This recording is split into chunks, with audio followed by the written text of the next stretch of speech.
कहानी की शुरुआत होती है एक बेहद खूबसूरत, शांत और ईमानदार लोगों से भरे गांव से। उसी गांव में रहते थे दो छोटे मासूम बच्चे, राय स्टार और ज्ञान भाई। इन दोनों का बचपन आसान नहीं था। किस्मत ने इनके साथ बेरहमी दिखाई थी, क्योंकि इनके माता पिता इन्हें छोड़कर हमेशा के लिए चले गए थे। अब इनका जीवन था सड़कों पर जूते साफ करना, और वही मेहनत इनका पेट पालती थी। एक दिन एक चमचमाती लग्जरी कार उनकी छोटी सी दुकान के सामने आकर रुकती है। तभी उस गाड़ी से उतरता है एक घमंडी और अमीर आदमी, हर्ष। वह अकड़ते हुए ज्ञान भाई से कहता है, ए छोकरा, चल मेरा जूता साफ कर। ज्ञान बिना कुछ कहे झुककर जूता साफ करने लगता है, लेकिन गलती से कीचड़ उसके महंगे कपड़ों पर लग जाता है। हर्ष गुस्से से लाल होकर एक जोरदार थप्पड़ मारता है। साले गरीब, पता है ये कपड़े कितने महंगे हैं? वह चला जाता है। ज्ञान भाई दर्द भरी आवाज में कहता है, भाई एक दिन हम इतने अमीर बनेंगे कि ये लोग हमसे नौकरी मांगेंगे, और उस दिन हम इन्हें उनकी औकात याद दिलाएंगे। 20 साल बाद एक नया आधुनिक गांव, जहां एक राजमहल जैसा घर खड़ा है। उस महल के मालिक कोई और नहीं, वही दो दोस्त राय स्टार और ज्ञान भाई हैं। अब वे शहर के सबसे बड़े बिजनेसमैन बन चुके हैं। पूरा गांव उनकी इज्जत करता है। हर बड़ा फैसला उनकी सलाह से होता है। एक दिन महल के बाहर आकर रुकती है एक पुरानी और जर्जर कार। उसमें से उतरता है हर्ष और उसे काम चाहिए। वो हाथ जोड़कर कहता है, एक जरूरी काम है जो सिर्फ आप कर सकते हैं।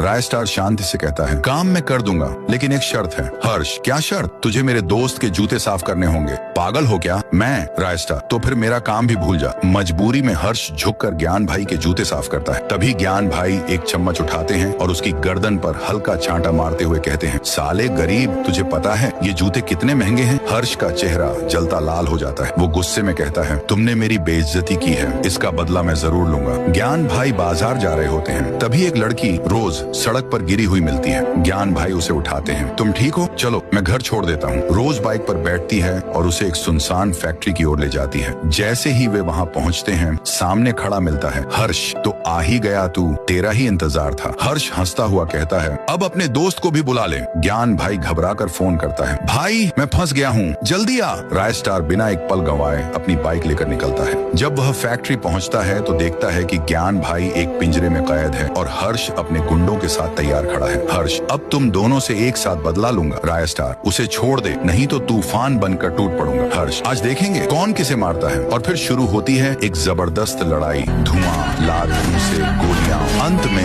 धुआं छंटता है। हर्ष अपने आदमियों के साथ जमीन पर गिरा होता है। राय स्टार और ज्ञान भाई शेरों की तरह खड़े होते हैं।